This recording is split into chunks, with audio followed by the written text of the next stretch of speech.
Hello friends, मेरे YouTube channel पर आपका स्वागत है। तो चलिए स्टार्ट करते हैं आज chapter 8 NCERT questions.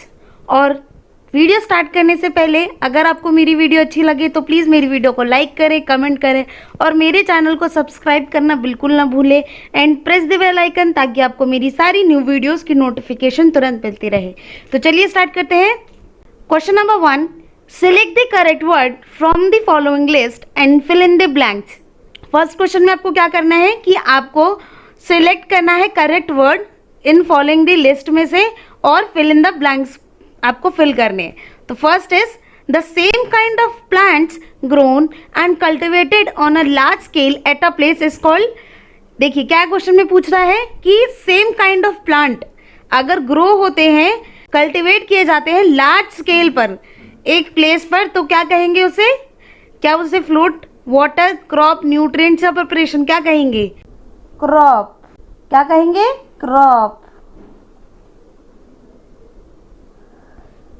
Next is the first step before growing crop is dash of the soil. पहला स्टेप क्या है जब भी क्रॉप ग्रो करते क्या होता है? Preparation of the soil.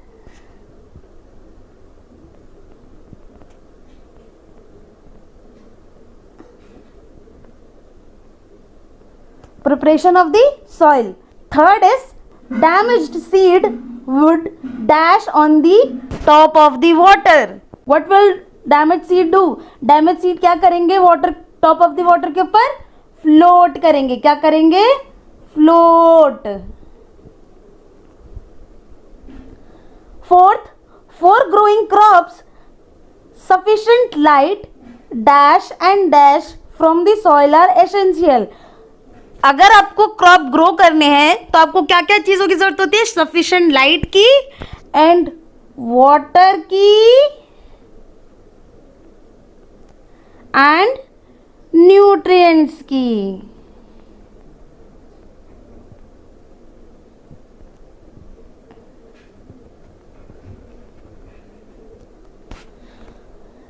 So question number 2, match the items in column A with those in column B.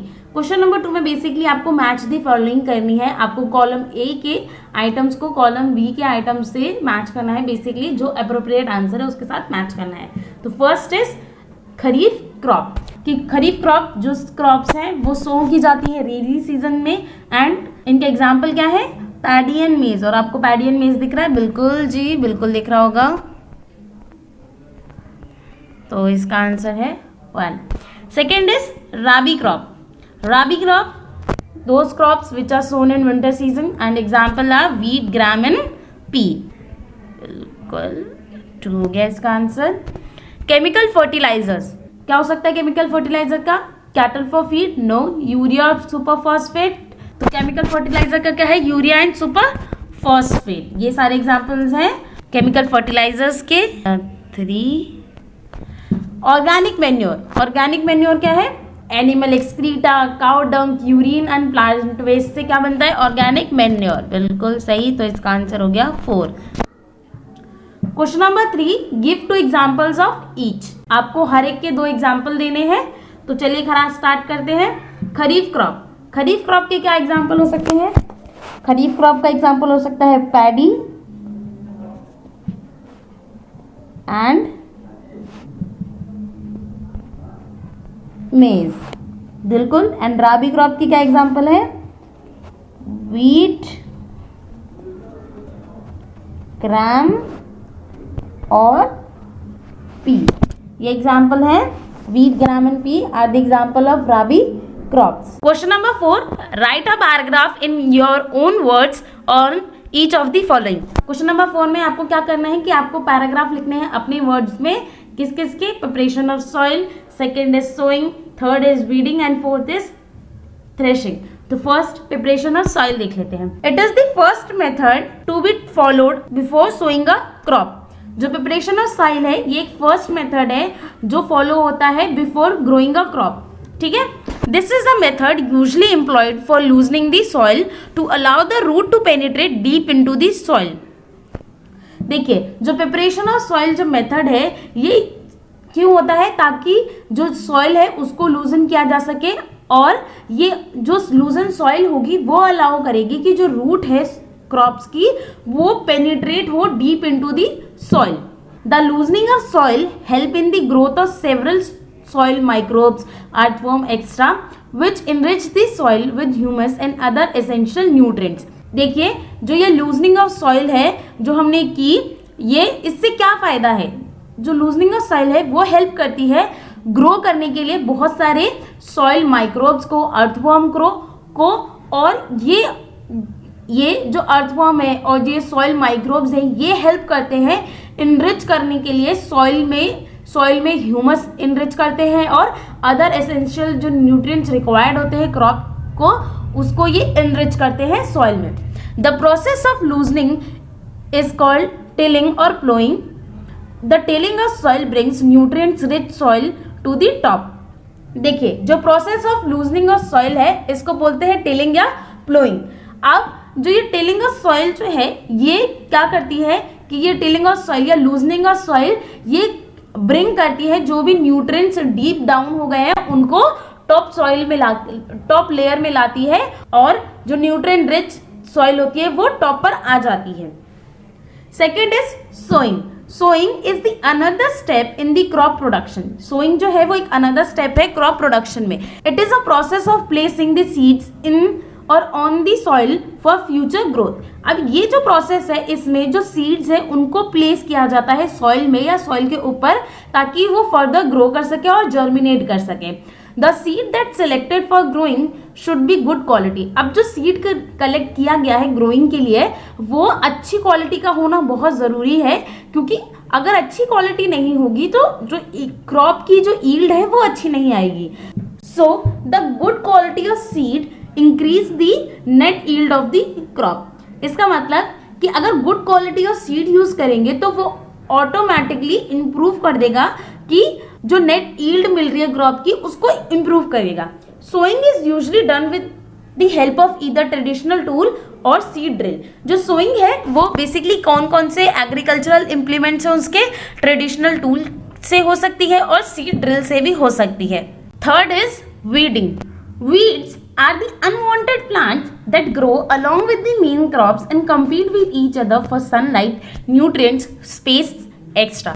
Weeds जो है वो unwanted plants है जो grow करते हैं साथ में main crop के, और जो weeds है वो compete करते हैं crop के साथ for the light, nutrients, space इन सब के लिए। So the removal of weeds is called weeding। वो process जिसमें जहाँ पर वीड्स को रिमूव किया जाता है उसको बोलते हैं वीडिंग। और बहुत सारे वेरियस मेथड्स हैं जिससे वीड्स को रिमूव किया जाता है। तो first is weeds are control by weedicides. Weeds को कंट्रोल किया जाता है वीडीसाइड से। एंड वीडीसाइड क्या है? It is a chemical spread in the field to kill the available weeds. अब देखिए वीडीसाइड क्या है? एक केमिकल स्प्रे है जो फील्ड में स्प्रे किया जाता है ताकि वो किल कर सके जो वीड्स हैं उसको। और जो वीडीसाइड्स है वो सिर्फ वीड्स को मारता है और बिल्कुल भी हार्मफुल नहीं है क्रॉप्स के लिए। Second is by manually pulling them out by the hand और using khurpi. It involves regular uprooting और cutting of the weeds close to the ground. देखिए सेकेंड मेथड क्या है वीडिंग का कि जो वीड्स हैं उन्हें या तो हाथ से खींचा जाए मैनुअली या तो खुरपी की हेल्प से उसको निकाला जाए। और जो ये मेथड है इसमें क्या करना होता है कि रेगुलर अपरूट करना पड़ता है या कट करना पड़ता है वीड्स को क्लोज टू द ग्राउंड से। Fourth is threshing. Threshing is a process of separating grains from the chaff. Threshing वो प्रोसेस है जिसमें ग्रेन्स को सेपरेट किया जाता है चाफ से। अब जो ये थ्रेशिंग है ये कब होती है?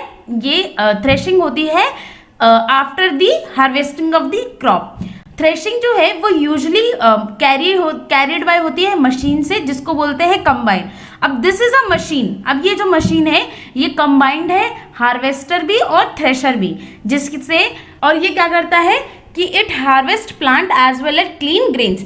जो कंबाइन है ये क्या करती है कि ये क्रॉप को हार्वेस्ट भी करती है और साथ ही साथ क्लीन भी करती है ग्रेन्स को, यानी कि सेपरेट करती है ग्रेन्स को चाफ से। Question number 5, explain how fertilisers are different from manure. Question number 5 में आपको ये बताना है कि फर्टिलाइजर्स जो है वो कैसे डिफरेंट है मैन्योर से। तो इन शॉर्ट आपको डिफरेंस बिटवीन करना है फर्टिलाइजर्स और मैन्योर का। तो अभी डिफरेंस देख लेते हैं फर्टिलाइजर्स और मैन्योर का। First, fertilisers is a man made organic salt. जो फर्टिलाइजर्स है वो मैन मेड इनऑर्गेनिक सॉल्ट होते हैं। मैन्योर क्या है? Manure is a natural substance obtain by the decomposition of cattle Dang and the plant residues. Manure क्या है? Manure एक नेचुरल सब्सटेंस है जो मिलता है डिकम्पोजिशन ऑफ कैटल डंग से और प्लांट रेसिड्यूज से। Second, fertilizers are prepared in factories. Fertilizers जो है उनको प्रिपेयर किया जाता है फैक्ट्रीज में। On other hand manures are prepared in the field. Manures को फील्ड में प्रिपेयर किया जाता है। Third, fertilizer does not provide any humus to the soil. जो फर्टिलाइजर्स है वो कोई भी ह्यूमस नहीं प्रोवाइड करते हैं सॉइल को। ऑन अदर हैंड मैन्योर्स जो है वो लॉट ऑफ ह्यूमस प्रोवाइड करते हैं सॉइल को। Fourth, fertilizers are very rich in plant nutrients like nitrogen, phosphorus and potassium. जो फर्टिलाइजर्स है वो बहुत रिच होते हैं प्लांट न्यूट्रिएंट्स में, जैसे कि नाइट्रोजन, phosphorus and potassium.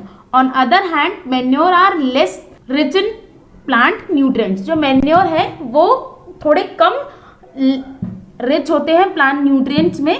Fifth is fertilizer is soluble in water so readily absorbed by the plants. जो फर्टिलाइजर्स है वो सॉल्युबल होते हैं वाटर में, इसीलिए फर्टिलाइजर्स जो है वो एब्सॉर्ब हो जाते हैं by the plant. On other hand manures are less soluble in water, a manure is absorbed slowly by the plant.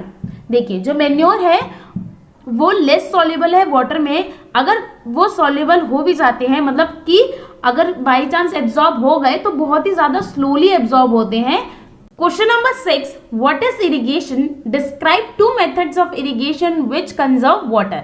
देखिए इस क्वेश्चन में आपको क्या करना है कि आपको ये बताना है कि व्हाट इज इरिगेशन एंड कोई भी ऐसे 2 मेथड ऑफ इरिगेशन बताने हैं जो पानी को कंजर्व करते हैं, यानी कि वाटर को कंजर्व करते हैं। सो फर्स्ट देख लेते हैं कि what is irrigation.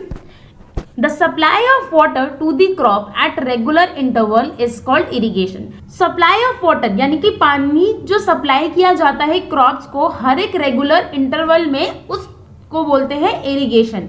The time and the frequency of irrigation varies from crop to crop, soil to soil and season to season.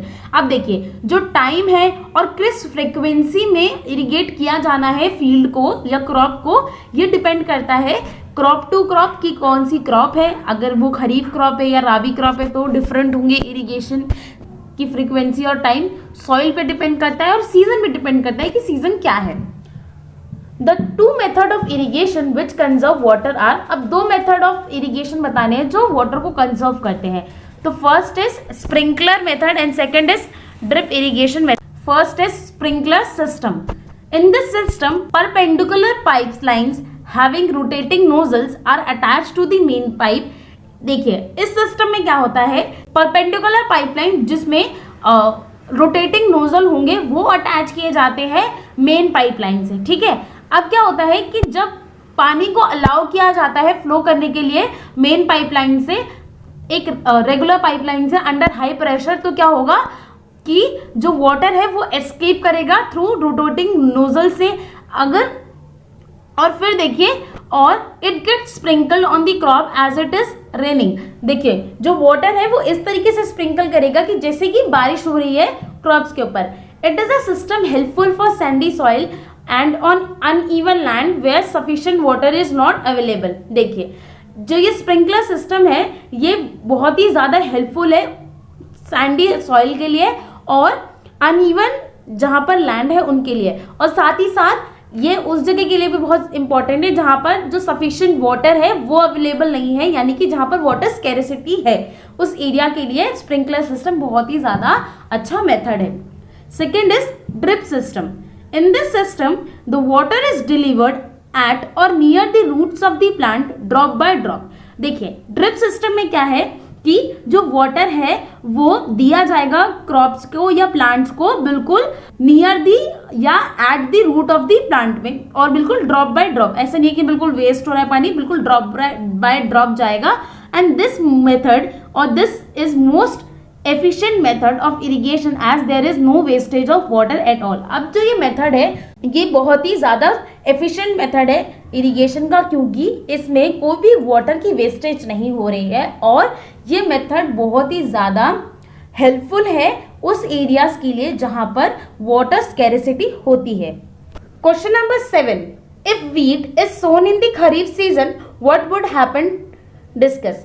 Question number 7 में आपसे ये बोल रहा है कि अगर जो व्हीट है उसको सो किया जाएगा खरीफ सीजन में तो क्या होगा, डिस्कस करिए। So if wheat is sown in the kharif season that is from June to September it will not germinate. देखिए जैसे कि आपको पता है कि जो व्हीट है वो कौन सी क्रॉप है, राबी क्रॉप है, और राबी क्रॉप्स के लिए कौन सी सीजन में होती है, ये विंटर सीजन में होती हैं। सिंस अगर इसमें हमने जो व्हीट है उसको खरीफ सीजन में उगाया यानी कि रेनी सीजन में उगाया है तो वो जर्मिनेट ही नहीं करेगा, और अगर बाई चांस वो जर्मिनेट हो भी गया तो इट विल नॉट जर्मिनेट और destroyed due to the excessive rain in the kharif season.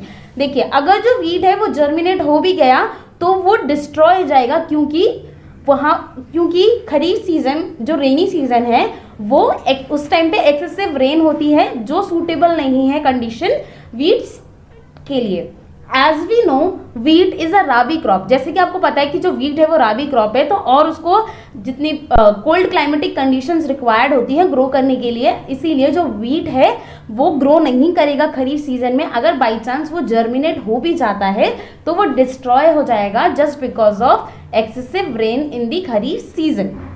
Question number 8, explain how soil get affected by continuous plantation of crops in the field. Question number 8 में आपको ये बताना है कि एक्सप्लेन करना है कि कैसे जो सॉइल है वो अफेक्ट होती है अगर हम कॉन्टिन्यूअस प्लांटेशन करते हैं क्रॉप्स की फील्ड में।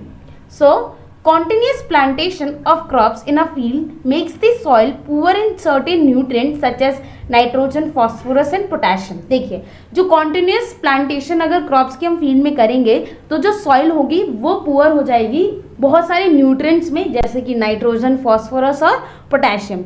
अब देखिए प्लांट जो है उसको न्यूट्रिएंट्स की रिक्वायरमेंट होती है for their proper growth and functioning. When a farmer continuously grow crop one after other then the all nutrients available in the soil reduce and the crop yield decrease automatically। देखिए अगर farmer continuously जो crop है उनको grow कर रहा है बिल्कुल एक के बाद एक, तो जितने भी न्यूट्रिएंट्स अवेलेबल है सॉइल में वो कम होना ऑटोमेटिकली स्टार्ट हो जाएंगे, जिसकी वजह से जो क्रॉप यील्ड है वो भी अपने आप डिक्रीज होना स्टार्ट हो जाएगी।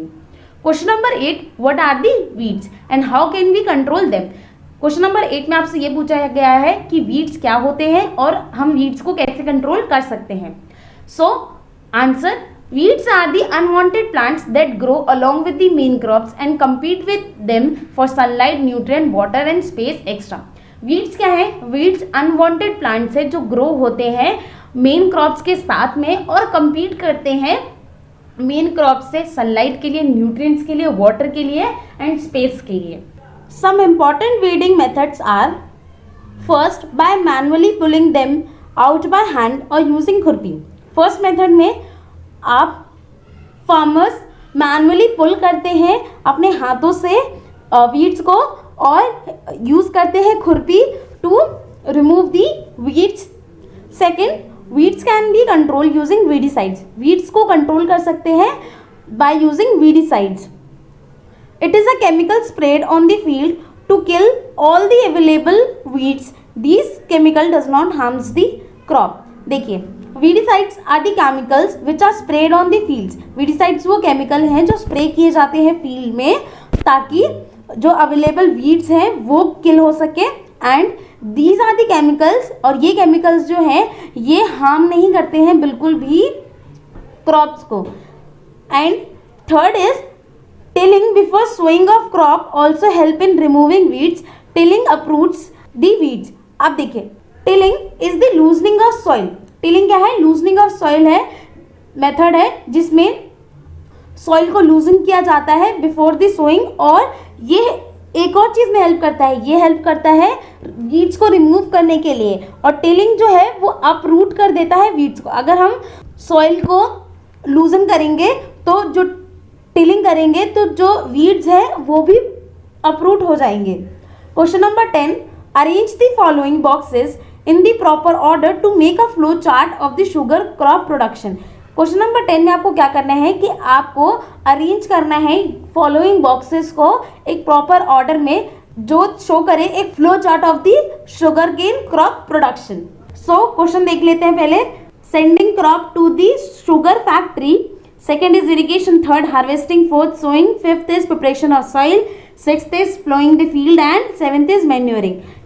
तो चलिए इसको अरेंज करते हैं. फर्स्ट एग्रीकल्चरल प्रैक्टिसेस हमने क्या पढ़ी थी कि पहले सॉइल को प्रिपेयर किया जाता है. क्या किया जाता है? सॉइल को प्रिपेयर किया जाता है. तो first is preparation of soil. Second is preparation of soil हो गई and second is ploughing of the field. Third क्या होगा? सोइंग. सीड्स जो है उनको सो किया जाएगा. Fourth is manuring. मैन्योरिंग मतलब कि जो न्यूट्रिएंट्स हैं वो सप्लाई वो दिए जाएंगे प्लांट सॉइल को. Fifth is irrigation. Water supply होगी प्लांट्स को. And sixth is harvesting and seventh is sending crops to the sugar factories. आज के लिए इतना ही. अगर आपको मेरी वीडियो अच्छी लगी तो प्लीज़ मेरी वीडियो को लाइक करें, कमेंट करें और मेरे चैनल को सब्सक्राइब करना बिल्कुल ना भूलें and press the bell icon ताकि आपको मेरी सारी न्यू वीडियोस की नोटिफिकेशन तुरंत मिलती रहे. Thank you.